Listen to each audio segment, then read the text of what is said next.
week's episode of the Good Dram Show with me, Chris Goodrum.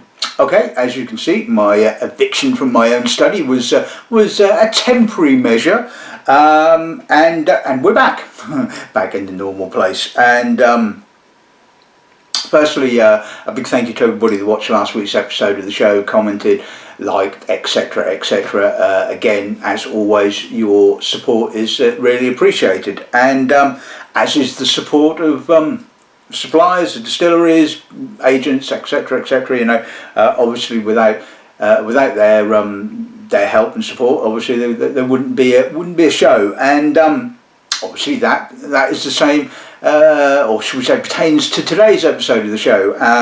As you can see, we're in Ireland. Well, not literally, obviously, and I thought it was time to take a look at another Irish whiskey, a relatively new Irish whiskey, appeared on the market towards the end of last year, and yeah, it's always the same with when a new Irish brand appears. Everybody, well, the naysayers go, oh look, it's just reheated Cooley, reheated Bushmills, yada yada yada, nothing interesting here, and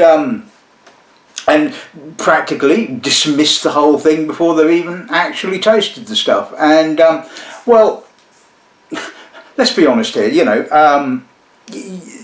to be fair, you're going to spend a load of money on building a distillery. The commercial implications are you can't just sit on your stock for 3 years and wait for it to mature. You've got to do something else, whether that is the usual, just doing a gin or a vodka, or as in the case of Hinch and Teeling and a number of other distilleries, buy in some stock, bottle something, get something out there, get some revenue generated while your stock is maturing. I mean, this is not exactly sort of unusual, but what I don't understand is why is it always such a big deal in Ireland when in the rest of the world it's not a big deal. I mean, maybe it's because the source of the juice is pretty limited, but look at it this way, okay, what are Cooley doing now? I mean, ever since Teeling sold out to Beam Global, what had been done? I mean, Cooley used to be a byword for innovation. They were always doing interesting stuff. Great bottlings were coming out of Cooley. What's happening now? Absolutely nothing. I mean, I couldn't even tell you what the range is now. I'm assuming it's the usual, you know, the Turcanel and Connemara and whatever else. I mean, all the other interesting bottlings seem to have sort of like well and truly disappeared, and that's because obviously, as we well know, Beam has got no interest in doing anything other than just shipping Cooley stuff to the States and flogging it there. Okay, fine. If that's what you want to do, if that works for you and it's all about the money, then fine. This leaves obviously independent companies and new start-up distilleries like Teeling, like Hinch, to buy up stock and do something interesting with it, you know. So in actual fact, what you should be doing is applauding the fact that this some of this wonderful Cooley stock and other distillery stock, Bushmills for example, is actually finding its way into the market in an innovative and interesting form. So in actual fact, you shouldn't actually be going, oh, it's just reheated Cooley. You should be going, bloody hell, somebody's doing something with it. So anyway, that's just get off the soapbox a little bit now, because that really does kind of annoy the hell out of me, you know, the fact that, you know, people are just willing to dismiss a product purely from the get-go. You know, at the end of the day, it's the juice in the bottle. Nobody's being hoodwinked as long as the distilleries or brands or whatever you want to call them are being upfront and honest about what they're doing, which, to use the two that I've already spoken about, Teeling and Hinch, they are indeed doing that. There is no sort of like, you know, chicanery, you know, they are being upfront and honest, and well, you know, you can't sort of argue about that, can you? So anyway, what do we know about the Hinch Distillery? Well, fortunately, I've got an absolute page full of stuff, so a big thank you to Derek from the distillery for all this information. Like I said, this sort of the plans were kind of started for the building of this distillery sort of tail end of last year, and it was the plan of a chap called Dr. Terry Cross, OBE, who basically, well, seems to have, a few shekels down the back of his sofa, shall we say, and those few shekels amount to 15 million quid. I mean, that's a small scale thing, isn't it? So it's 10 million quid to build a distillery, which is about par for the course for a distillery of this particular size, and then 5 million quid buying up stocks from you know where, just to get things going. So the distillery, I believe, is pretty much there. Apparently they plan to start distilling in June or July this year, so literally they're sort of like, putting the finishing touches to the distillery as far as I'm aware. So it's 15 miles south of Belfast. I'm afraid my geography of my geography of the UK, of England, is pretty poor, let alone anywhere else. So anyway, it's about 15 miles apparently south of Belfast in the County Down countryside. The distillery apparently, once it's up and running, is going to have a capacity of around about 4.5 million litres. So it's going to be about the size of Speyburn in actual fact, production wise anyway. So it's got all the usual kit, lauter mash tun, 3 stills now, so I believe they're planning to do triple distillation. Whether they're going to do sort of double distillation as well, I honestly don't know, but obviously they're setting themselves up for triple distillation.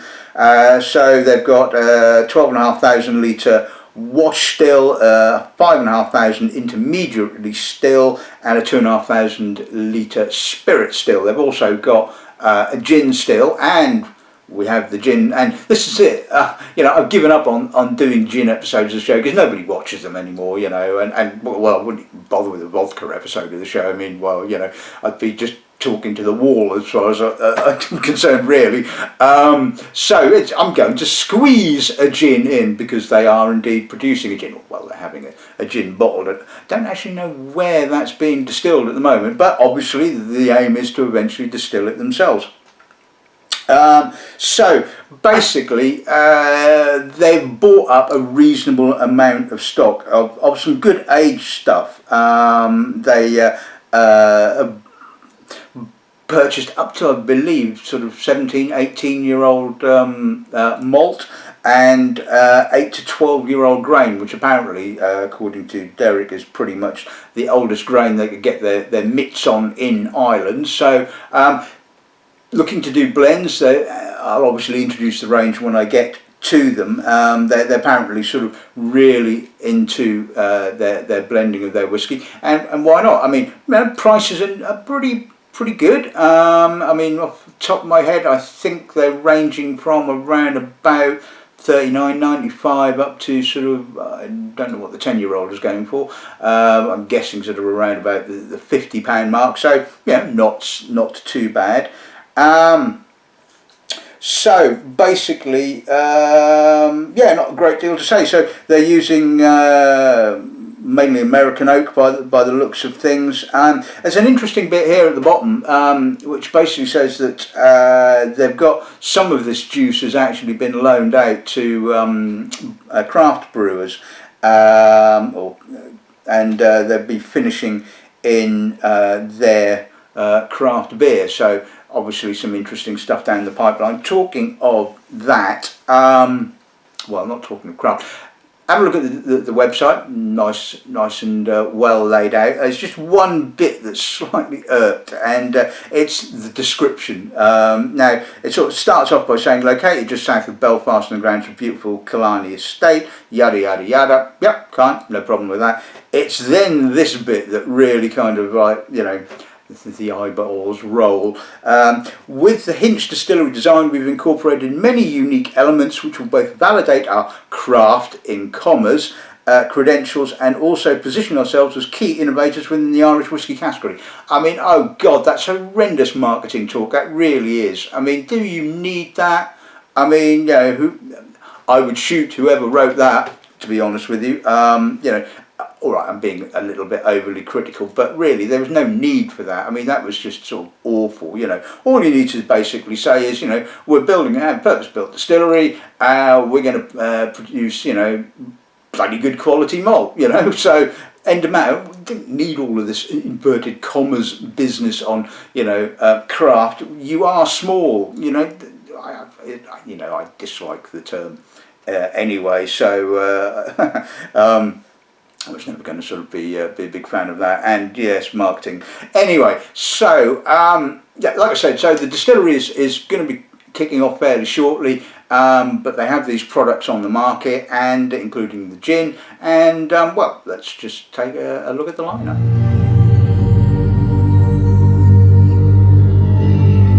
Right, okay, so we're going to kick off with the gin, and I thought, well, as I got a sample of it, I may as well include it. This is called Ninth Wave, really interesting looking bottle. The Ninth Wave is sort of mythological, and I love sort of mythology, as you well know.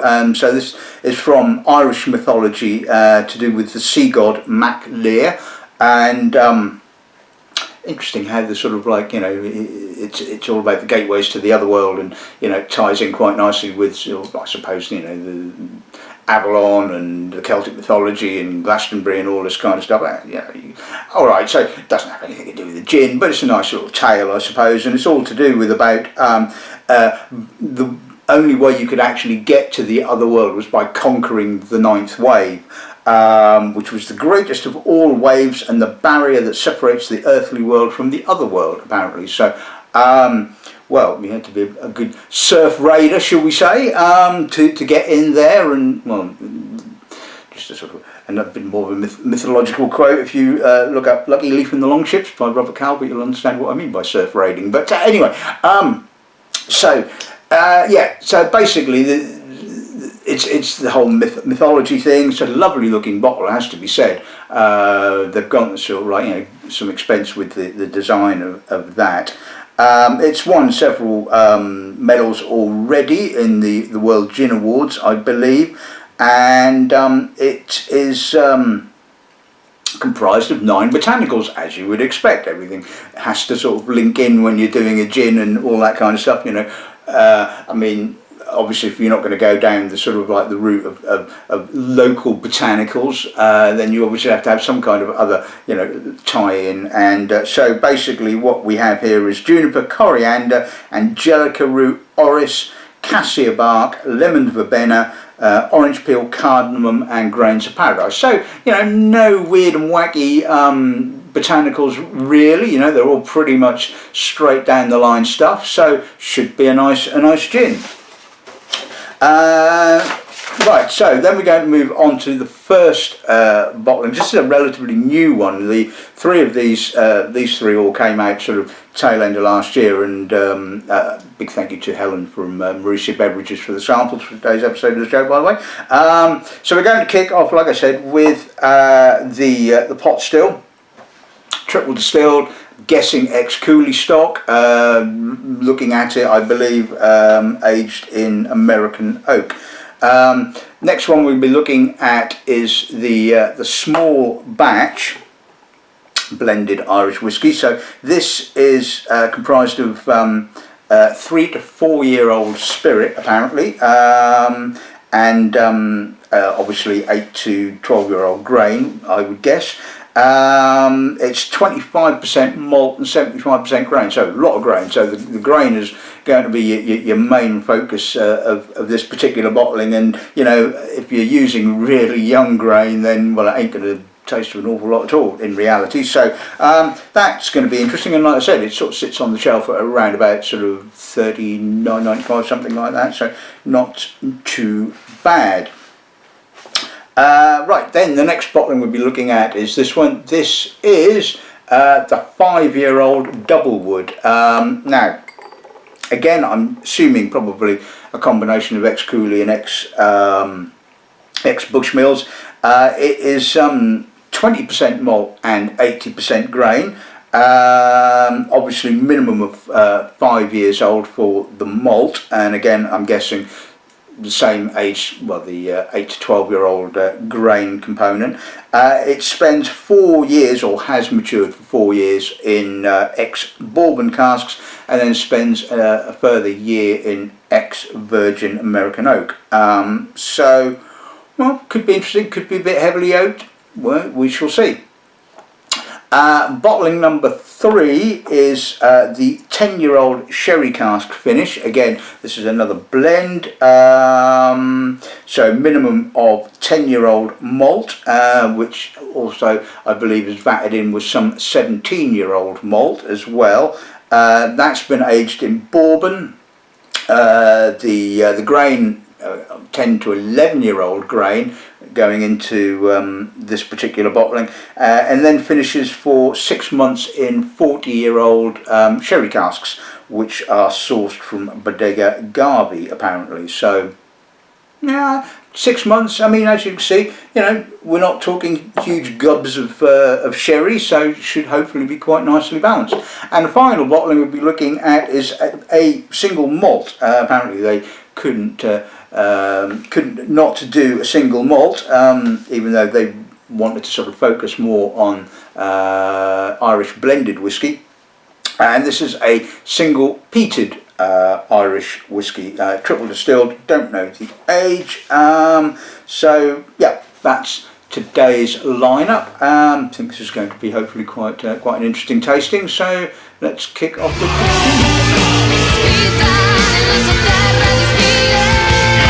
So let's see what the nose gives us in. Fresh, crisp, citric. Juniper's got a nice sweetness to it, not overly sweet. I'm certainly getting the coriander, the barky cassia is kind of sat in the background, as is the lemon. Yeah, that's quite nicely balanced. I mean, it's not sort of like, you know, screaming kind of juniper at me. I mean, this is bottled at 43%. Interestingly enough, all the whiskies which I failed to mention are all bottled at 43%, which you know, should have really non-chill filtered 46 in my personal opinion if you're going to go out and do this, but they've decided not to do so.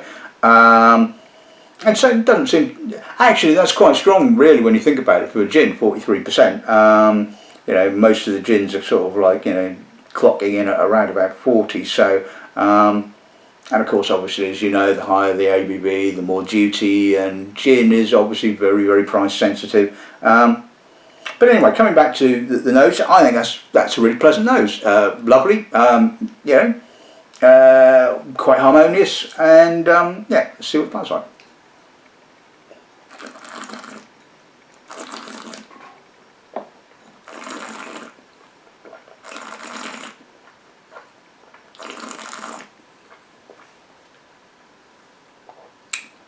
Oilier, denser, a little bit more spirit character, probably wheat.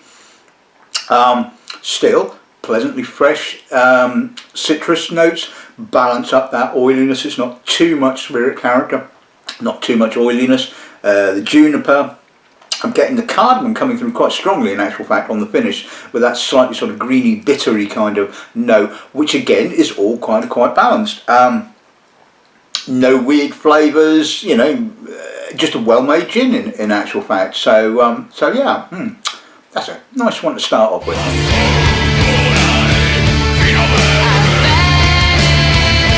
Right, okay, so let's take a look at the pot still. Let's see what nose gives us on this then, shall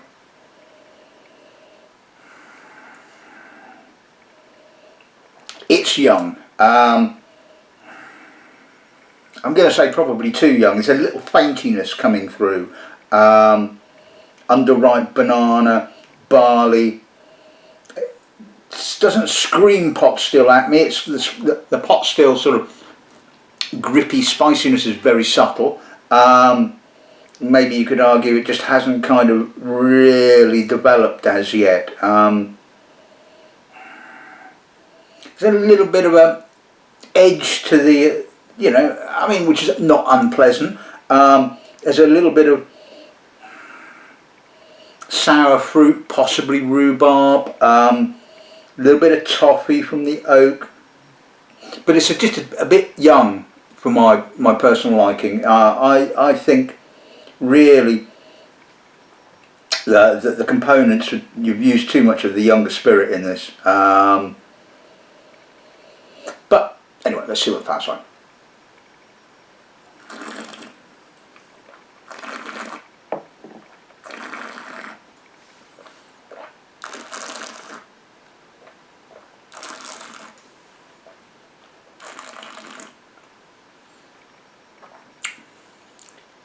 The palate is a bit fuller, a bit oilier, softer. Again, there's a rawness, and I'm really getting that on the finish.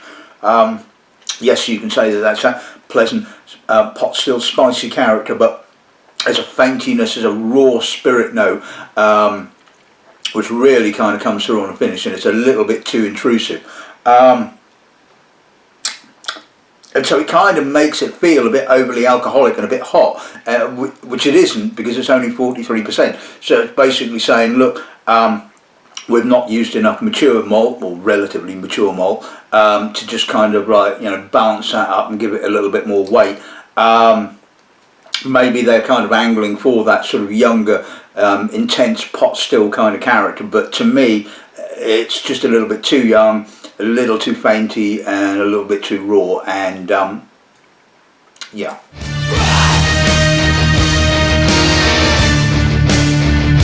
Okay, so let's move on to the small batch. So this is 43%. Let's see what next goes.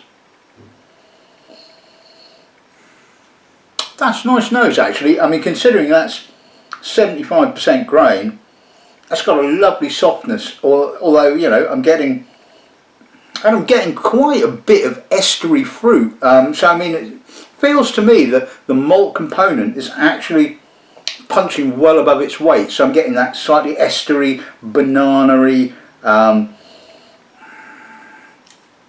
It's got a nippiness to it. I mean, that, you know, is really quite pleasant in actual fact. A little bit of oak. The oak is becoming a little bit more creamier over time, and I'm getting a little botanical grain nip. But you know what? I think that overall is pretty nicely balanced. Who is the head distiller? Is a chap called Aaron Flaherty. I'm sorry if I've just crucified your name there, but you know I'm hopeless when it comes to foreign words. Apparently he's from Belfast and spent most of his career with Diageo in Scotland, so obviously knows what he's doing. I'm guessing that he was behind the blending of these, although I don't know for definite, but that's a lovely blend. And like I said, for something that's, you know, so grain heavy, you know, the malt is definitely noticeable and really punching above its weight. See what the palate's like.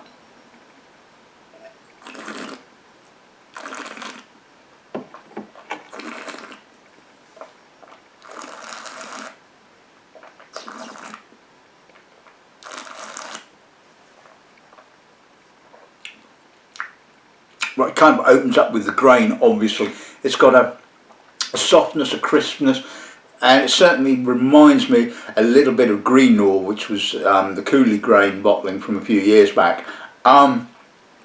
It's got some, you know, it's got a nice core of malt, it's got some fleshy apricot, some apple. Again, the dried fruit, the grain component feels like it's not young and raw. It has, you know, a bit of age, a bit of dried fruit, a bit of graininess. Young enough to still have a bit of a spicy nip right in the end. Balanced amount of oak. We're not talking huge gubbins of oak here. It's all pretty harmonious. And 40 quid, you could do an awful lot worse, in my personal opinion. I think that is a lovely blend. Balanced, harmonious. Yeah, it's good.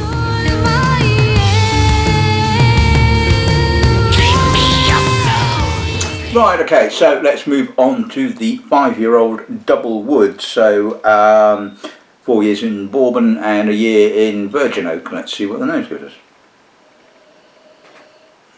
Obviously, a little bit more oak character. I'm getting toffee coated banana fritter,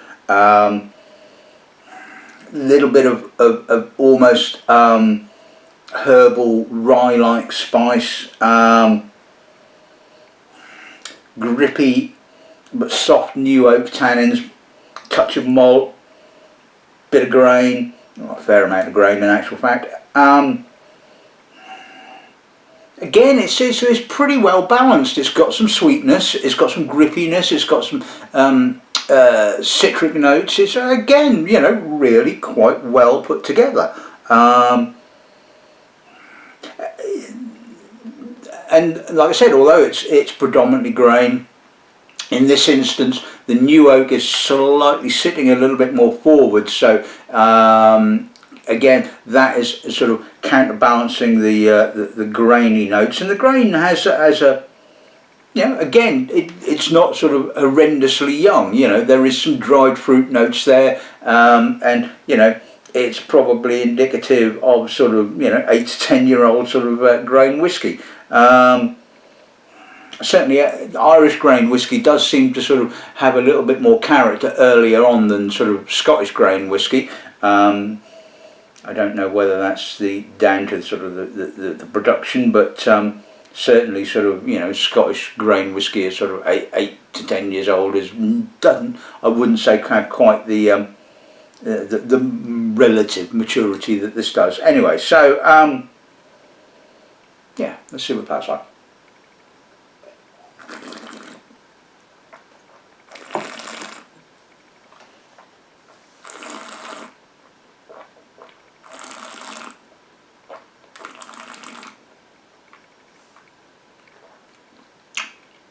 Again, sweet, silky grain, banana fritters, a little bit of toffee. The oak is a little bit more forward, but again, quite nicely balanced. It kind of sort of really kind of opens up with the grain, and the spicy oak kind of comes through on the middle, and the grain kind of comes back towards the end with a bit of a spicy nip. You know, again, there's a touch of malt there as well, adding the sort of slightly estery fruit notes. And yeah, I like that. I think that is really pleasant. I mean, it's not hugely complex, and I think it's, what's that sitting on the shelf at just over 40 quid, I think. Yeah, again, not too bad. Enjoyable, lovely, pleasant, unpretentious, really good quality blend, good quality raw ingredients. Yeah, that's nice.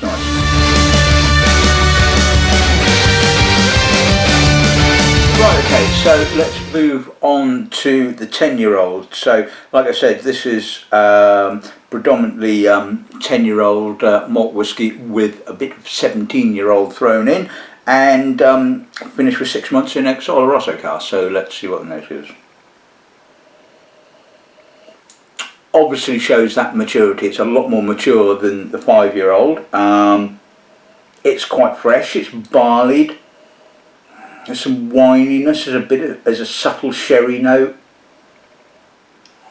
Green apple, green gage, earth. A little bit of a graininess, a little bit of a nip. I mean, yeah, that's that again. Pleasant nose. Balanced, and yeah, I mean that again seems to be quite a harmonious nose. Let's see what it passes like.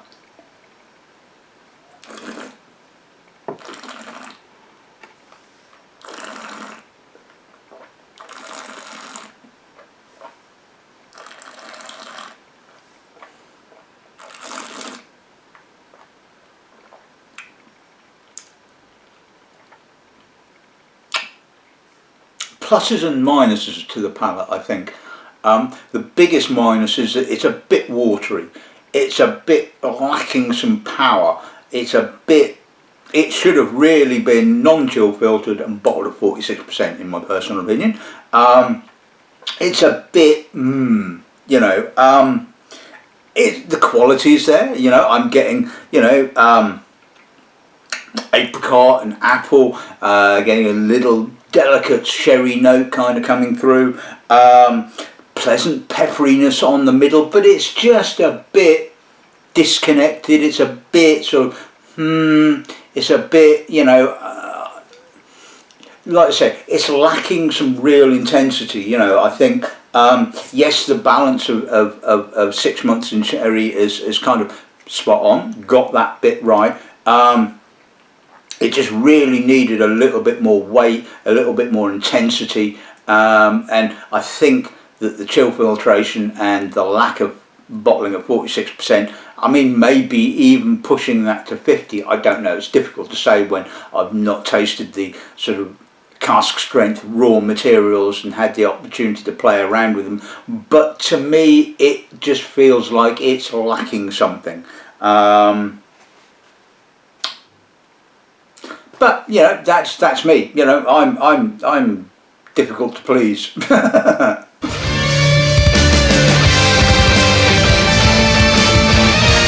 Right, okay, so let's finish this tasting with a bit of peat, which is always a bit of fun. Let's see what the nose gives us. Oh, that's nice. Violety, earthy, quite sweet peat. Certainly reminds me of good Connemara, and you know, Connemara can be, what's the word for it? Hit and miss. I've had some absolutely gorgeous Connemara, and then I've had some rough as hell Connemara, shall we say, and this is actually really lovely.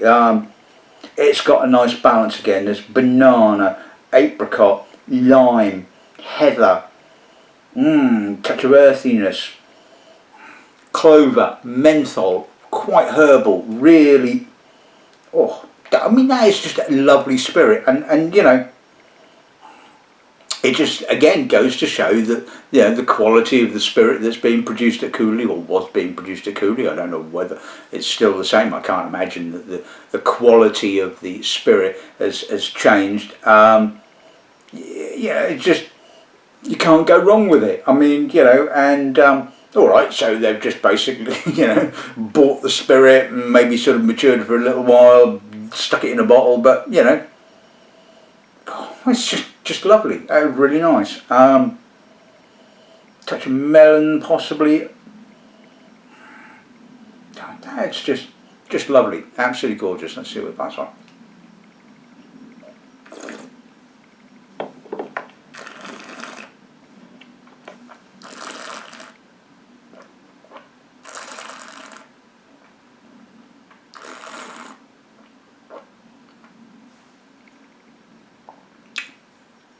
Juicy, full, lightly violety peat. Again, personally would have bottled that at 46%.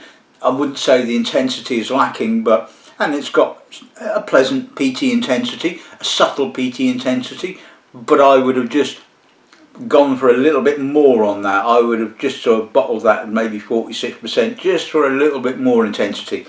But still got a nice saltiness, nice sootiness, with some balanced fruit and barley character. Lovely finish. Again, really lovely malt. And yes, I'm guessing that looking at the price that it's gone on the shelf at, you know, they've decided 43%, all that kind of stuff. But sometimes I think you just have to I don't know. I think sometimes when you just, I wouldn't say ignore the cost implications, but I think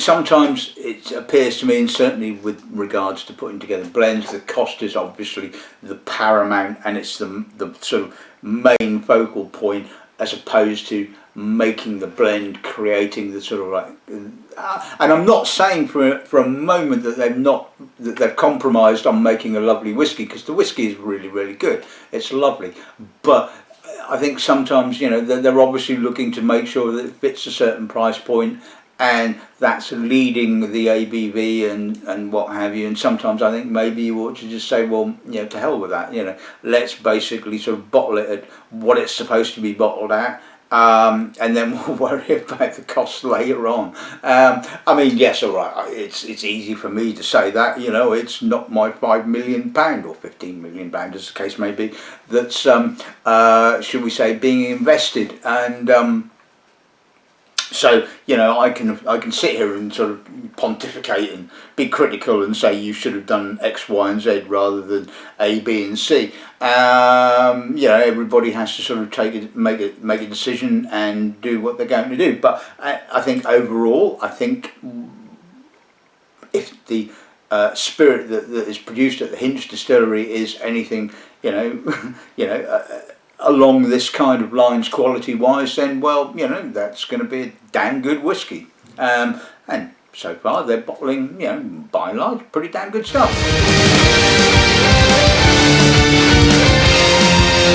Right, okay, so let's sum today's episode of the show up. Again, a big thank you to Marussia Beverages and to the Hinch Distillery for the samples and the information for today's episode of the show. Hopefully you think I've given it a fair assessment. The gin, I like the gin. I thought the gin was really nice, although the gin market is kind of like